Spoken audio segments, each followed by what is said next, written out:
rahmatullahi wa barakatuh. I'd like to begin by thanking the Almighty for bestowing me with such wonderful director and principal, teachers and mentors, and parents. A special thanks to the audience who has showered me with love and motivated me to come back with a bang. A huge round of applause. Breaking news, Bengaluru suicides. A 15-year-old girl jumps to death from 20th floor of an apartment after reprimanded by her mother for excessive use of mobile phone instead of studying amid high pressure regarding upcoming exams. Feb 12, 2025, TV9. A class 12 student jumps to death from school building. Father says son was upset over homework. October 13, 2025, The Times of India. No. I ain't any news reporter. I'm Faiha Nisar, reporting from Grade 7, Mountcrest Academy, Bangalore. You might be wondering, why is this news? How is it related to my talk? To answer these queries, let me embark you on a temporal voyage in a time traveler about 45 years back. Captain speaking, fasten your seatbelts, expect a nostalgic turbulence. Year 1980, place India, scene household. Time morning. Oh, what a scene of an Indian home. Background, radio playing. Yes, Vivid Bharati. Milkman arriving. Mothers in kitchen, cooking and packing lunch in steel boxes. Yes, the steel boxes. Father getting ready. Kids wearing uniform. Followed by fathers leaving for work in bus or by scooter. Yes, the Bajaj one. Children in school by walk. Later, homemakers fetching veggies and groceries from local markets and some from neighborhood stores. Followed by managing household chores manually, yes, manually, and some with household help. Afternoon, a quiet time, a slow-paced one until the children come back from school. Once back, children dressing in home clothes, rushing outside to play games like cricket, kho-kho, and gilli danda till dusk and getting dirty with mud. Tea time, a family gathering for evening chai and snacks. Yes, homemade, while discussing the day's events. Getting entertained by Doordarshan in black and white television or just started color television. Many neighbors gathered around one family TV. Entertainment, communal one, not isolated. A joint family dining, followed by walking and interacting with neighbors. End of day. Common landline. One phone in a neighborhood. PCOs for trunk calls. Economy still growing, but people experiencing a peaceful life with less. Heading back to 2026. We have landed back in year 2026. Place Bangalore, India. I can see nostalgic emotions on the faces of many, particularly parents. Yes, by revisiting the bygone era, confused faces of youngsters. I too was when I researched. Yes, you noticed right. The non-existence of instant snacks and fast foods. Snacks, labor of love, rather than the 2-minute task. Limited brands, no confusion. No online buying, yes, the impulsive one. Still the 2-minute promise unheard. Yes, these were the days of immediate, not instant. Immediate is about starting the action, whereas instant is about having the result. Year 1982, instant, the psychological demon disguised as convenient savior unleashed, changing the landscape. Transition from immediate to instant began slowly as the boiling frog theory, unnoticed till the end. Before diving deeper, let me make you aware of this theory in brief, a metaphor about human psychology, the boiling frog theory. It states that a frog is placed in tepid warm water that is slowly heated. It will not perceive the change and will be cooked to death, unlike if it were dropped directly into boiling water. It represents the inability or unwillingness of people to react or be aware of threats that arise gradually rather than sudden. In the year 1983, the instant word came into limelight, featuring the iconic Maggi 2-minute noodles. Do you remember? Mama, bhook lagi hai, bas 2 minute? Changing the landscape, slowly changing snacking habits, and opened the door to all instant things. From instant pain relief gel, instant ready-to-eat snacks, instant glue, instant heaters, and instant what-not. Giving wings to this instant, the digital revolution began.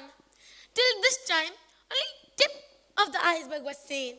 Now, the whole has unraveled. Started with instant communication, instant access to information, instant service and quick commerce boom, ATM, UPI, payments just a click away, Blinkit, Zepto, Swiggy, Instamart, instant food or grocery delivery, instant help, instant workplaces, instant purchases, buy now, pay later, instant entertainment, just 30 seconds will start to end, and much more. Yes, all these advancements have no doubt offered convenience to a highest level.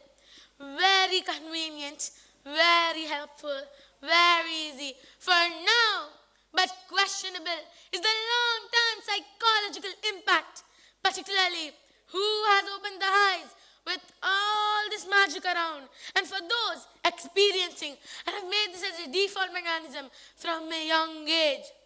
Conveniences are for the hour of need, but human behavior, which follows the path of least resistance and cognitive laziness, leads to seeking efficiency, often substituting complex, laborious thinking with quicker, less accurate judgment. When convenience is available, it slowly turns into a habit.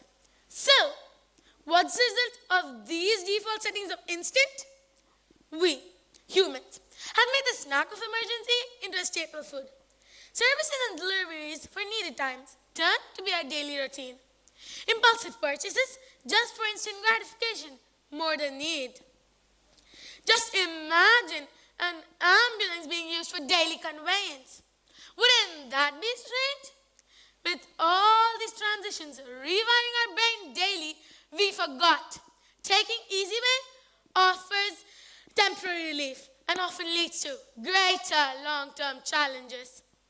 As psychology says, the brain is wired from repeated behavior and gets strengthened. Continuous practice makes it as a default mechanism. The brain always tries to protect us from stress, and defense mechanisms come into action. It makes us stress-free, even at the cost of life. Isn't this alarming? If our brain is wired for only instant gratification consistently, it needs instant solution for all things, even abstract ones. Life is a roller coaster. It is not really possible to handle these instantly. We need patience, a trait of delayed gratification, which has been unlearned by continuous exposure to instant gratification. I was quite surprised when researched the news of teenage suicides was unheard at the time. Greater premium skills, previously known as a character, like a willing to delay gratification, particularly of persistence, prudence, and deferral gratification, are being undermined in combination with a lesser capacity to make sense of suffering and adversity. Future generations are ill-equipped to cope with the avalanche of instant gratification vehicles that are now perpetually accessible. The non-cognitive skills of character, particularly of persistence, prudence, and deferral gratification, are being undermined in combination with a lesser capacity to make sense of suffering and adversity. We hear alarming number of cases of ADHD. Before, as researched, it was mainly in children. Now, even youngsters are suffering from it. The deadliest effect is the alarming number of increase in impulsive suicides or suicidal attempts for trivial matters. How this trend started? To answer this, let me quickly share some daily scenes of today's home.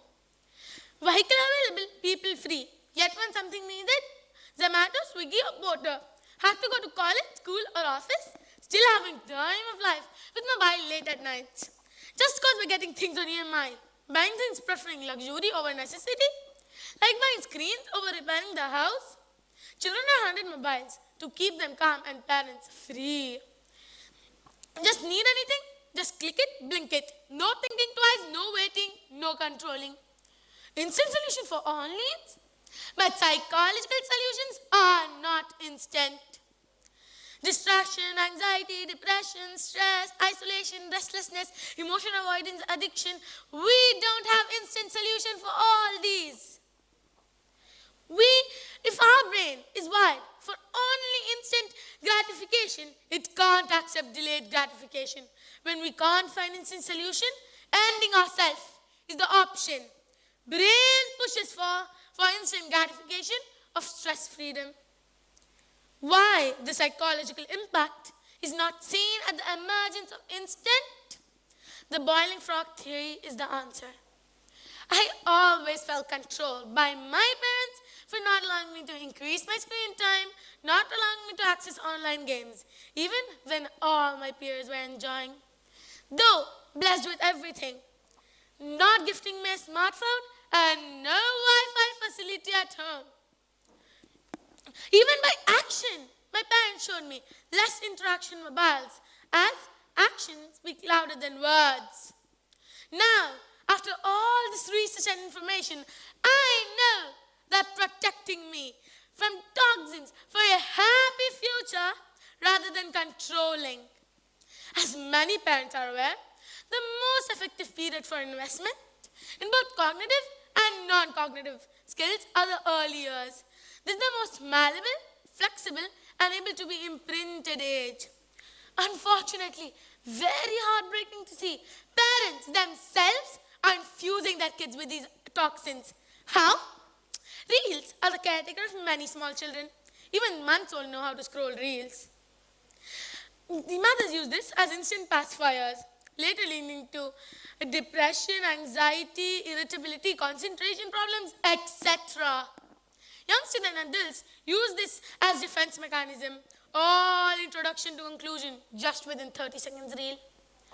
Why make the demon the master when you can make it a slave? Use it as an emergency tool, not for daily use. Learn delayed gratification. Unlearn the instant. How? Too late, but not the end. Not everything is lost. Thanks to the Almighty, we have been bestowed with a brain which can unlearn what is learned, even a maladaptive behavior. When we know the trap, we can open the strap. Let's check the escape route. Strong future-oriented mindset and episodic future thinking have higher chances of putting off gratification, making plans and saving money for the future. This increased mindset can enhance individuals' adaptive capacity, later leading to perceiving delayed gratification. Thus, perceiving delayed gratification is a path to a pleasurable future and will thus consciously control impulsive behavior. Recognizing urge and let it pass, observing and practicing the wait method. When tempted by an impulse, start from 10 to 15 minutes. Increase gradually day by day. Practicing if-then planning by pre-planned reactions to temptations. Make temptations inconvenient by increasing the effort for instant gratification, like deleting social media apps from phone. When tempted by an impulse, practice wait methods to avoid feeling overwhelmed. Instead of giving up when you're not able to follow delayed gratification, learn from the moments when you give in to the temptation. Break down large goals into actionable steps to avoid feeling overwhelmed, leading to quick instant gratification. Especially for children, tips which I have been forced to strictly follow till date. No reels, only at least an hour-long content, suitable for age, fixed screen time, never given as reward, pacifier or starter for food. Enjoy the drive, not the phone. Words are too confusing. Shows with action, follow delayed gratification, children will follow you. Let's save beautiful lives by following the escape route, cause overdose of instant makes life distant. Let's not forget to pause instant, stress distance. End the toxicity, feel the ductility. Stop the impulse, start the pulse. Unlearn the instant, relearn the immediate to live life to the fullest. Signing off, Faiha Nisar, grade 7. Thank you.